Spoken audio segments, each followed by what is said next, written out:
Ladies and gentlemen, we're talking about divine births. Maybe some of these might be virgins, or we're going to address this issue today with Dr. M. David Litwa. Go help him out. Dr. Litwa, welcome back to Myth Vision. Hi, Derek. Yeah, great to be here. Happy holidays to you and everybody. It's good to be back. I'm really thankful you're back. You're going to be able to educate us today and diving into my favorite book that you produced. And it's up there. Like, it competes with, The Evil Creator and some other stuff that I really enjoy. Just understanding Jesus in a Mediterranean world.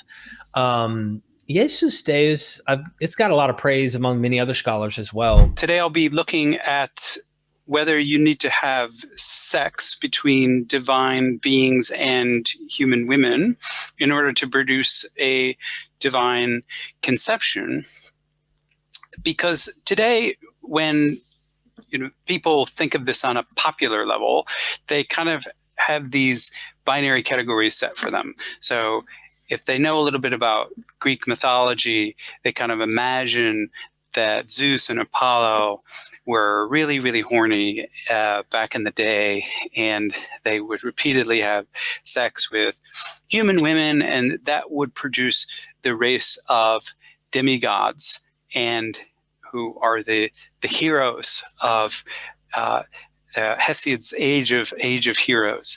And that's how we got Heracles and Romulus, and Asclepius and so many others. It's that you had a sex act between God and mortal women, although sometimes it could be the reverse, of course. Aphrodite having sex with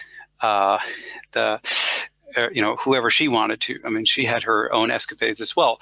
So there's this idea that that's sort of what the Greek religion was about in the time of Jesus. And then the Jewish religion, where God was, or Yahweh, was basically an asexual being. And he didn't hang around women, and he didn't even like women, didn't even allow menstruating women to go into the temple. And he was really kind of prudish, and he never, the Jews just didn't imagine their deity having sex or being involved with sex and sexual activity. So it was a completely different worldview.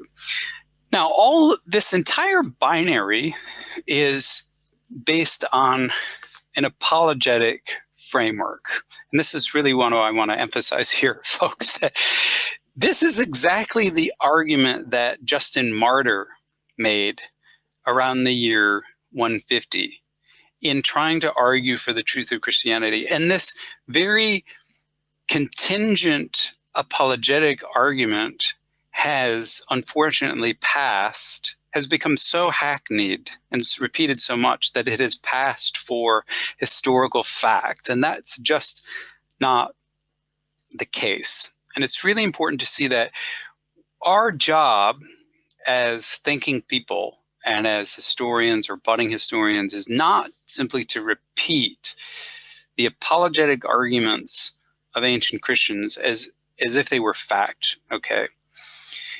Because, and to not let one particular religion or insider discourse control the terms and the framework of thinking, but to step outside of the box, start afresh, and think anew. Okay, I know many of you may have taken a course in classical mythology, or you may have a book in classical mythology, and think that this is all very obvious. But in the time of Jesus, these Greeks and Romans were as sophisticated as you or me in how they thought about divine conception. And for different reasons, okay, they had issues with gods having sex, okay? Now, again, if you're reading Homer, Homer is archaic age, okay? So doesn't seem to have a problem with gods having sex at all, okay? Agreed. But the New Testament wasn't written when Homer or whoever was writing. It wasn't written when Hesiod was writing.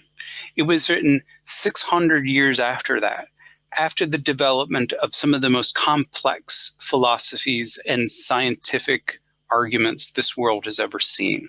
Okay? The New Testament is post-Plato. And with Plato, he revolutionizes everything. Typically, elite, educated, and intellectual Greeks of the time of Jesus and of the time of the New Testament writers, which is the late 1st and early 2nd century, they do not believe, literally, that gods have sex with mortals, because that's just not what gods do. Okay, And if I may, just to poke in here, this is great because I asked a question. I'm giving people behind a paywall a little sneak peek. A recent course was done on other virgin births, supposed other virgin births. And Dr. Bart Ehrman, who was your professor at one point, took the stance that, these gods, they had sex or in some way they end up impregnating these women. Like even the interpretation, let's say in Suetonius, which I think we might mention with Augustus, and there's a serpent there that is at the in the bed with his mother, with Augustus' mother. I can't remember her name, but she ends up going and like bathing, and then 9 months later, there you have the baby, and therefore this is somehow a sexual union. But I asked him a question, particularly in what you said, and I said, have there been any other gods who have impregnated women through the Pneuma? And I use that specific term, and he knew that was a catchy term. He even emphasized it when he was saying it. He said no. And I'm not trying to be pitting scholars against each other, but sometimes I'll catch Dr. Ehrman where I'll say, hey, do you date Luke in the 2nd century? And he's like, 85. And I'm like, hold on, Steve Mason, Litwa, Shelley Matthews, like all of these scholars are late, definitely late 1st or at least early 2nd, maybe even the mid 2nd. He's still on the 85 AD. So we want to give him a little credit here, but it sounds like he's kind of holding on to maybe some dated ideas. Yep. Well, yep. He's very traditional in some respects, despite his reputation. Yep. It is true that historians, even around the time of the late 1st century, like Plutarch, is a great example. He will tell you the story of how Alexander the Great was conceived by means, supposedly, of a gigantic snake appearing in the bed of Alexander's mother, Olympias. But Plutarch will also tell you in his Life of Alexandria that he doesn't believe that story. And he doesn't believe that story because that's just not what gods do. And ever since the days of Plato, there were certain rules of theology. And this is in Plato's Republic. Plato's first rule of theology is a god does not lie, and a god, second, which is more of an expanded version of the first, a god does not change. And it's these two rules of theology that revolutionized all later theology, including Christian theology. It was not acceptable for a god to lie or be involved in a lying action, that is, to take on the body and pretend to be someone else. For instance, in the story of Heracles' birth, Zeus takes on the body of Heracles' human father, Amphitryon. Plato says, no, he didn't. Or if he did, that's not Zeus, right? Because that's not what gods do. Gods do not deceive and they do not change. And why is it that gods do not change? It's because gods are already perfect. Gods do not need anything. They are not deficient in any respect. Sex is the expression of human needs.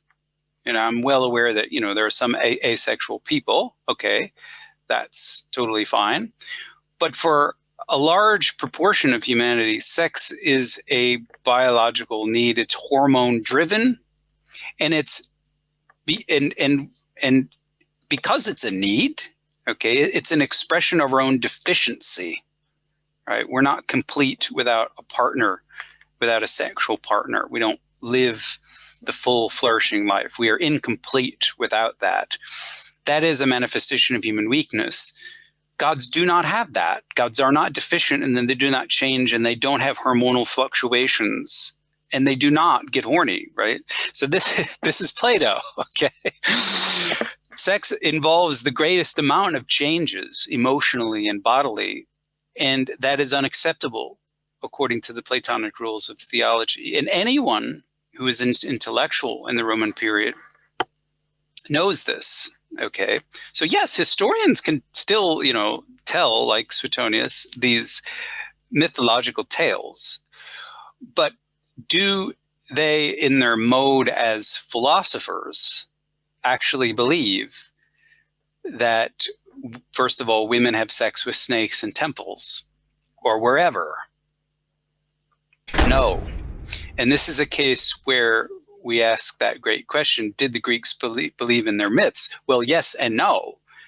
They wanted to protect their sacred cultural lore, but just like Christians today, they reinterpret it so that it's updated to fit the scientific and moral standards of the time. So they do not believe that gods have sex. And the key example of this is Plutarch in talking about the divine conception of Plato. Okay, Plato is,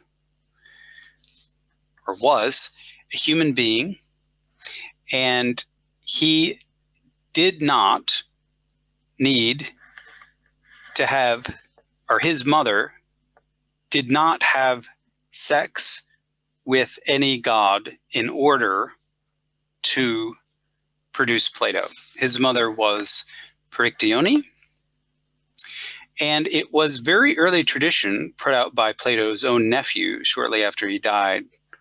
So we're talking about the mid-4th century, so 450 years before Jesus. There was a tradition that Plato was the offspring of Apollo. And during the time when the author of Luke was writing, which is, I think, in the first edition, the very late 1st century, you had Plutarch, who's writing at exactly the same time, telling us how he thinks that Plato was born from Apollo, because he wants to save the myth, right? It's his myth. He wants to save the fact that Plato is divinely conceived, but he cannot accept, as an intellectual and as a thinker of his time, late 1st, early 2nd century, that that's how gods operate. So in his table talk and in his Life of Pneuma, he presents a theory that there is no vaginal penetration of Perictione by Apollo. That wouldn't be how Apollo works. There is a more subtle way of conceiving. And, the Greeks weren't stupid. They observed things, and they observed what they thought were, well, they weren't divine conceptions, but what they called wind eggs. And wind eggs were eggs that produced chicks without any male rooster being involved. And they get the name wind eggs, which sounds rather simple or silly, but basically the way that the Greeks thought that this happened was that these eggs were fertilized by Pneuma, which is wind. But in the New Testament, it's also translated spirit. It also means breath. It's hot air that you breathe out. And it's very subtle.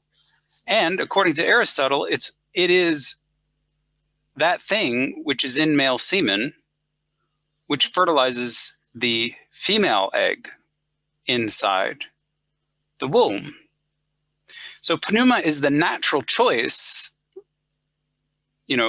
based on the scientific literature of the day, to talk about how a woman gets pregnant.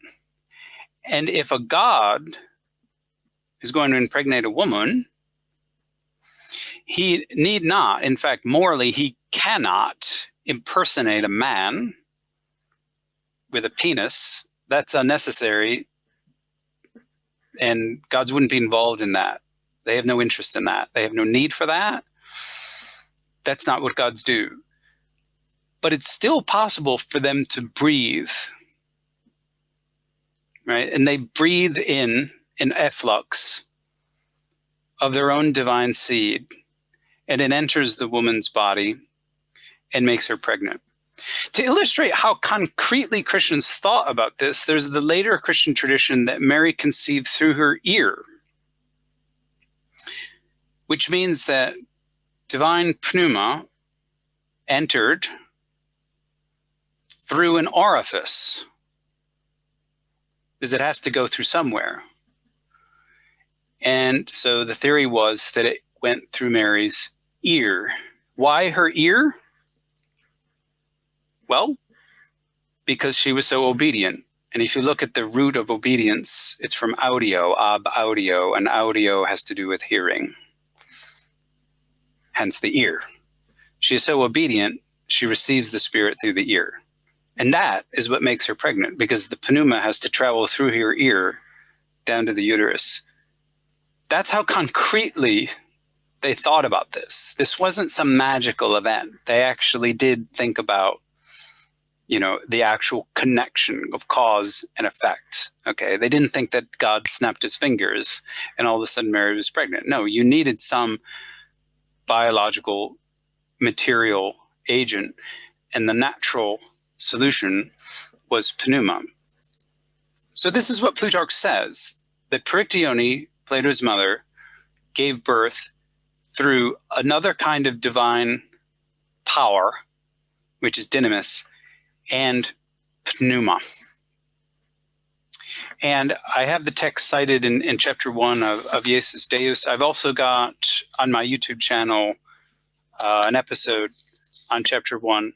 So you can check out the footnotes there and read up on Plutarch. What's interesting is when you look up Luke 135, we have in the Greek the exact same words used by Plutarch in reference to the pregnancy of Plato, used now for the pregnancy, for the divine conception of Jesus.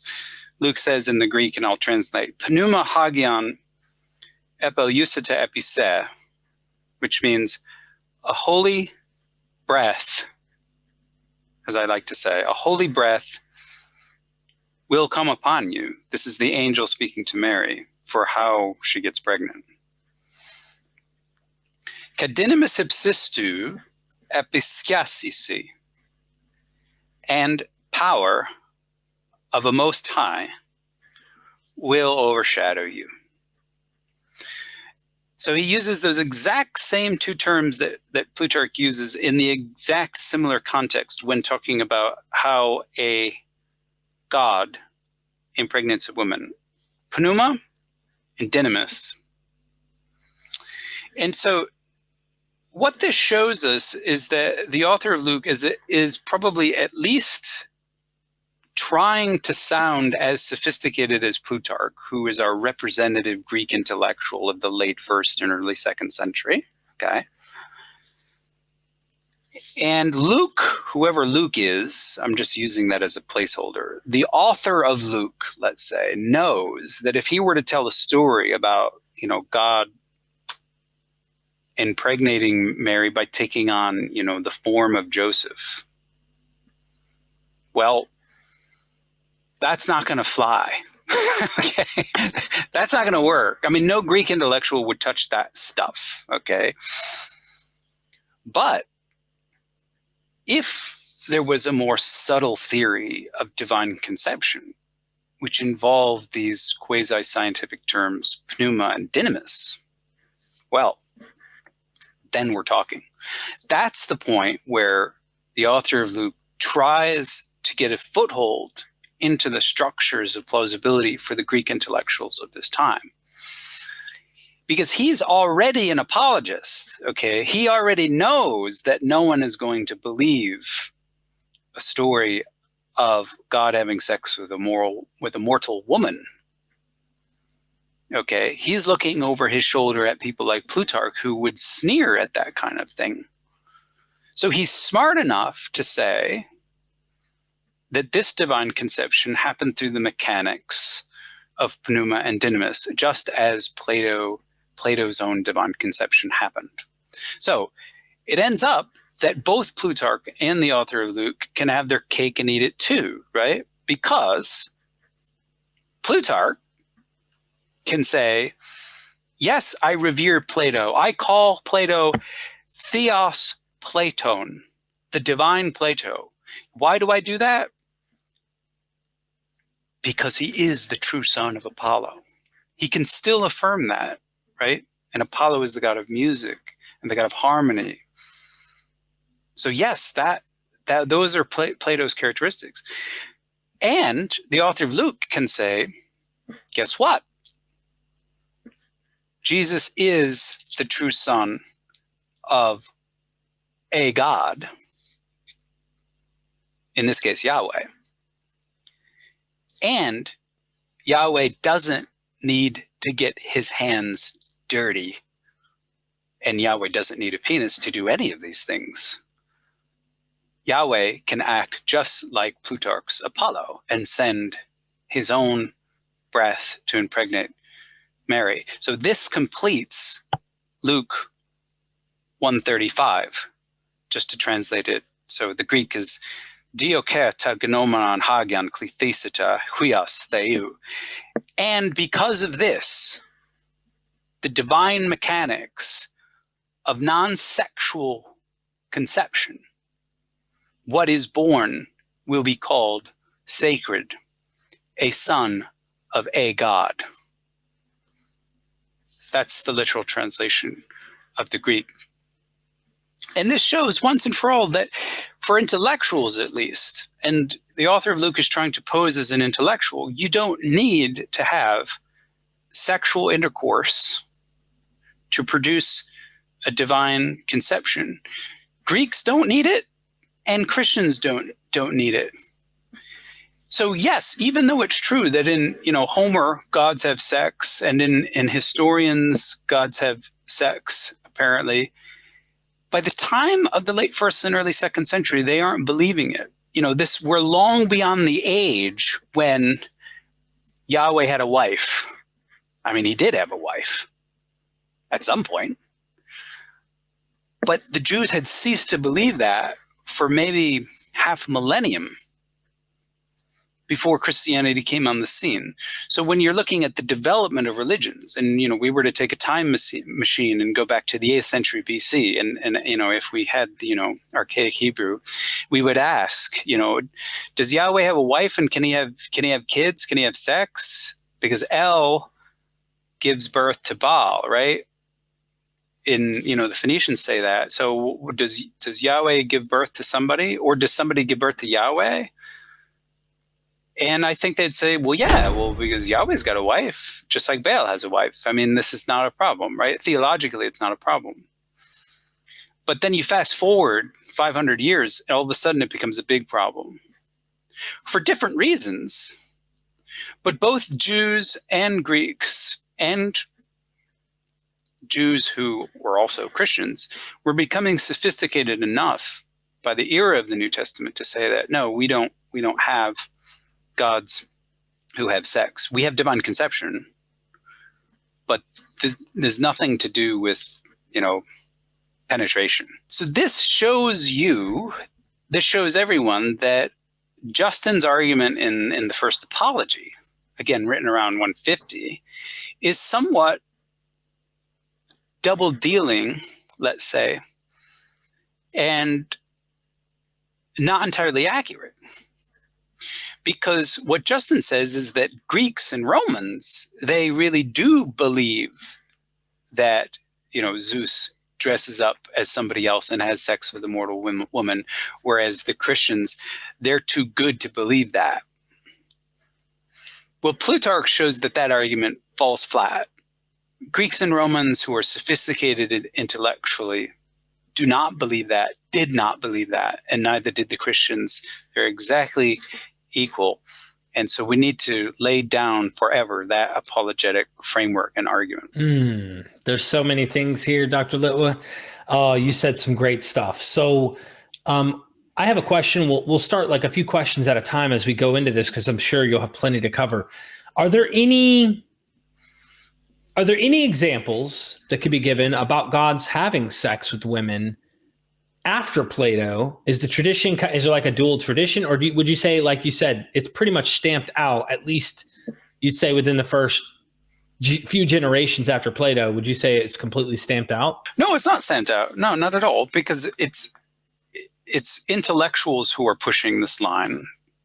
And, other writers don't care too much about it. And it's also a question of genre, in the historical genre, like what Suetonius is writing, in that genre, he can say, oh yeah, I mean, there's this story that, Augustus's mother was in a temple at night and had sex with a snake, and there you go. He's just reporting a story. Right? He's not telling you that he believes it. If he was in private conversation with Tacitus, he'd be like, this is garbage, but I'm going to report it because this will sell books.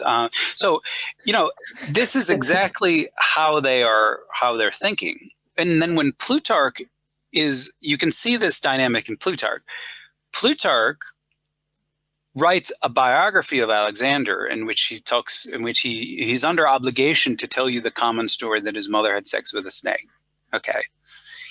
But he then says, this is the story. He's like Herodotus. He says, this is the story. I have no part in this. But then when he's in the scientific mode and in the scientific treatise, speaking simply as a philosopher, not as a biographer, he will say, no, we don't believe this. No intellectual would believe this.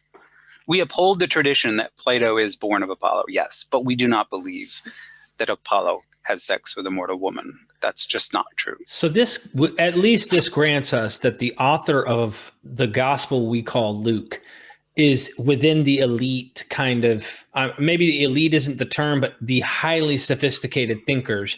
Because I don't want to give the idea that necessarily they're rich. I mean, there's some poor people who become sophisticated philosophers later on, high intellectuals. So they're highly intellectual.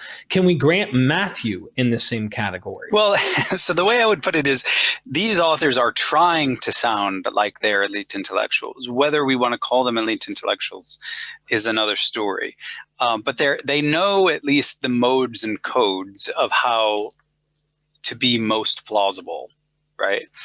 And so, yes, the author of Luke is of the highest register. He's the one coming closest to Plutarch.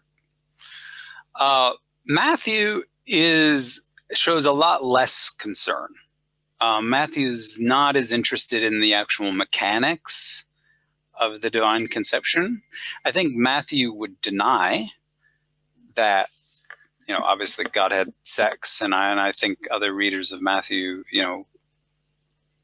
that would be, Greek readers contemporary with Matthew, they would not be cool with that either.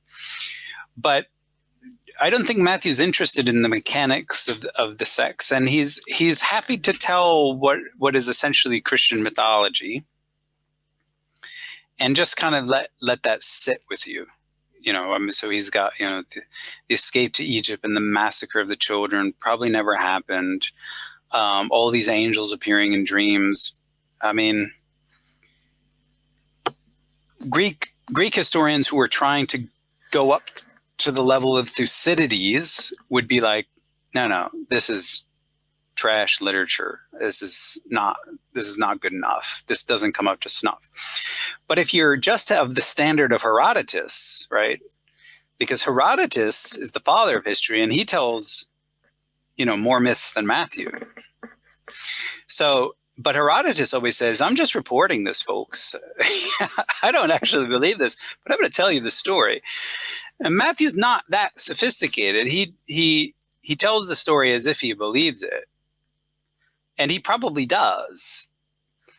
So he's not quite at the author of Luke's level. And I don't think either of them are at the level of Thucydides or of Tacitus. But they're pushing upward.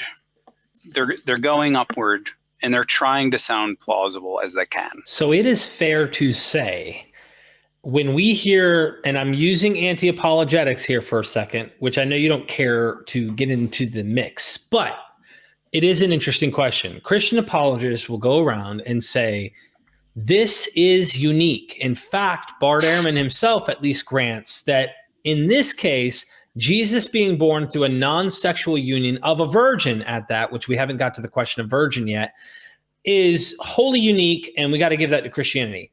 And where I would agree with Bart and go, at least every single one of these myths is unique in a sense. Every one of them. If you go to Zeus, you go to Hercules, you go to Plato, they all have different narratives, different gods, different stories about maybe how things go.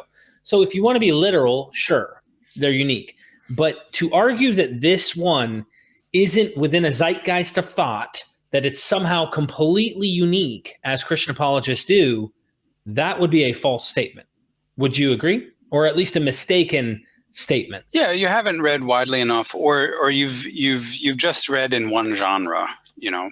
You've just read in the Historia genre rather than the genre of scientific literature. So, yeah, you pick up Plutarch's Table Talk, or you pick up Aristotle's discussion of how you can have hens giving birth to chicks without roosters, and they're talking on a different register and a different level, and they're happy to talk about things as intellectuals, not just reporting the common story.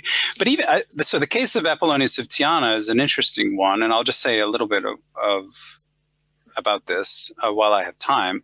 So I think Bart and I differ on reading the Apollonius of Tyana, because this is 3rd century. Okay, so it's post-Christian, it's Philostratus. And Philostratus tells the story about how Apollonius' mother gave birth, and it's quite a funny story, I think, but he says, and I'm not including all the details, but he says that basically his mother fell asleep in a field of flowers, sort of like Persephone, and that she was surrounded by these birds, basically. I think he calls them geese, but I'll have to check that. And that in unison, these birds lift their wings and then beat them. And at that moment, his mother wakes up and she's pregnant. So what are the assumptions of that story? Well, I think this is another instance of a non-sexual conception. What happens when birds beat their wings? Moving air, Pneuma. That's how the Greeks thought of it. Pneuma is moving air, moving warm gust of air. Enters the woman, that's how she gets pregnant. The mechanics are the same, right? It's Pneuma. And who gets those birds together? Who fertilizes the wind? Well, in this case, it's Proteus, the god Proteus, because Proteus is the real father of Apollonius. So here's another case of a non-sexual birth, but it appears in a history. And in my book, How the Gospels Became History, I explain, that there's a difference between ancient Historia and modern history. But we're talking about ancient Historia. This appears in a book of ancient Historia. It looks like a mythical tale. Greeks would call it a mythical tale. But it's still based on the presuppositions of the day of how a woman could give birth non-sexually. It would happen through Pneuma. Wow. Okay, this is great. Now, question is, are there any virgins? And I asked this of Dr. Ehrman, and I even went so far as to say, does it even matter? I mean, at the end of the day, it's the conception of the deity to having the child. I mean, through a mortal woman. Is virginity a valuable thing in the world at this time? Or is that a later anachronistic kind of development as we see eventually? Mary couldn't even have had sex with Joseph. We have to have her be a perpetual virgin. And these ideas start to kind of develop over time. I'm not sure how much time, but virginity. Can you touch this topic? Yeah, definitely. I don't have a lot of time, but I'll try to give you as much background as I can. So if you're, and this will take us all the way back to Leviticus, okay? And Leviticus is, everyone's favorite nighttime reading, and I'm sure all of your viewers read this every day. But there's all these rules about menstruating women, and they can't go into the temple. And so there's something polluting about sex and childbirth that goes back way back.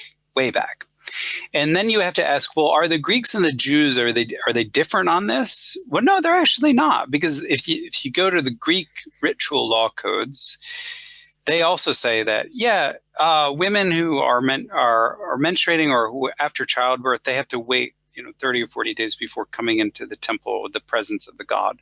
And if you've just had sex last night, please don't go to the temple. Okay, so you have to wait a day at least. You have to abstain from sex a day at least. And if you're really serious, like in the religion of Isis, right? You're reading Apuleius and the Metamorphoses.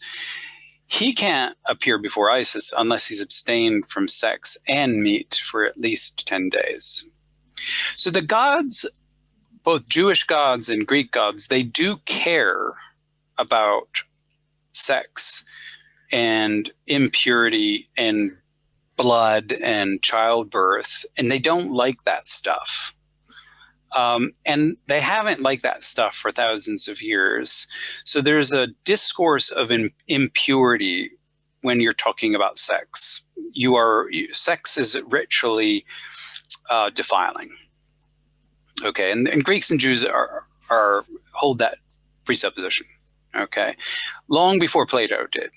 Now Plato, adds an extra reason why gods don't have sex and why they don't like sex.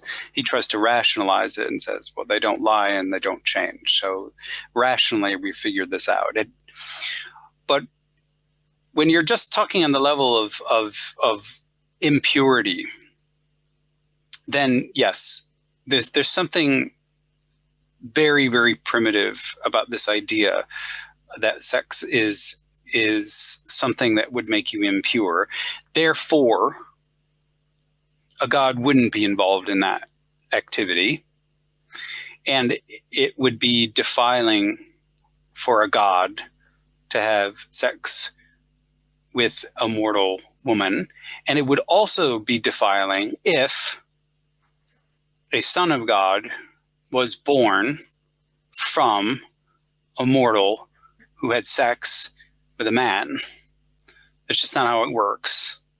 So if you're going to have a true divine conception, then yes, you need to get over this. You need to have a virgin, which is just to say a woman who is pure, so that she gives birth to a pure child. And that's exactly the language that Luke, or the author of Luke, uses. Hagion. He says, and because of these divine mechanics, the child will be called Hagion, which means sacred. And why sacred? Because it's pure. So he's involved in purity ideologies. And the best book that I can recommend for people interested in ideologies of purity and impurity is Mary Douglas, called Purity and Danger. I think that's the title anyway. We can correct that later. But this book basically is an interpretation of Leviticus and shows you, why ancient people were so concerned about purity. Purity is different than cleanliness, right? It's related, they overlap, but it's different. And with a god, if you're going to have any interaction with a god, you need to be pure. So that's why the virgin birth becomes both a ritual and a rational necessity by the time of the author of Luke. Wow. Okay, that makes a lot of sense of a lot of information. It is Christmas time, and a lot of people right now are celebrating Christmas. They're looking at this is the time which Jesus was born, and I figured this would be like a perfect episode to give people who want to go deeper than maybe a surface level examination on the topic. Of course, your book Jesus Deus goes deeper. Are you? Is there anything in particular on your Patreon that you're doing that might actually take people further that should join up, or anything else, maybe other classes, ideas, topics, things like that you have exclusive over there? Oh, definitely. Yeah, I have an article on divine births on the Patreon. Patrons get book deals with me, and I teach Greek over the Patreon for those getting introduced to Greek, who just want to deal with a little bit of Greek to eventually, free themselves from English translations or mistranslations that are which are so frequent. And so, I hope that I can provide a service to anyone who wants to join and to get a little deeper, and just get out of these apologetic frameworks, which unfortunately, even scholars get trapped in, and it's like quicksand. You're trained to think in a certain way, and you never really get out of it. But we want to use the hammer and break the apologetical framework so that we can think outside the box. I not only have found that the method you're describing here and what you're teaching more freeing from the apologetics world, of course, but also it has allowed me to view a lot of this stuff more artistically and actually value it as a human. Like divorce it from the dogma and the stigma that comes with it and see it and go, wow, that's clever. That's an interesting story. How humans thought about that. I thought about how pine trees and pollen, passes in the wind and how it pollinates other trees. And I thought about that with the Pneuma of, God. It just made me think, nature itself is a gift to humans. And we have tried to interpret the world through these natural observations, and then, put it into this category of the gods and stuff. So they might be more sophisticated than we give them credit for. Definitely. And, in the end, everyone will have to decide on what myths they hold to be true. But I think you get to the point where you enjoy the myth as the myth, and then that frees you to think about deeper levels of truth. We all eventually, I think, we come back to our tradition and we think through how we may or may not be able to believe it. And that should be a joyful journey. It shouldn't be a stressful one where we're worried about being, poked with a pitchfork by screaming devils, in the afterlife. Life should be so much more enjoyable than worrying about that. I agree. Are you working on any book right now? Before I let you go, is there any book that's coming out sometime in the next year or so? Well, I'm working on 3 books, and I am not sure if any of them will come out. I'm hoping that I have a book on Alexandria, earliest Christianity in Alexandria, which is a revisionist history of that earliest place where we see early Christian diversity and the birth of Christian theology in a way that isn't like the Roman form, which people are so used to. And, we'll be looking at people like Philo and Apollos and Barnabas, Basilides, Carpocrates, Prodicus, Eugnostus, Julius Cassianus, Valentinians, Apelles, and the Nicene preacher. And I'll be expanding my reflection on the Nicenes in a complete book, which I hope to make accessible to a popular audience. And then I'm also seeing if I can finish up a book on Simon of Samaria. So there's a lot coming down the pike, very happy to help anyone in their journey as they wade through some of this material, some of this both hidden and unfortunately, unknown, inaccessible material. Thank you so much, Dr. Litwa. Until next time. Sure thing. Happy holidays. You as well.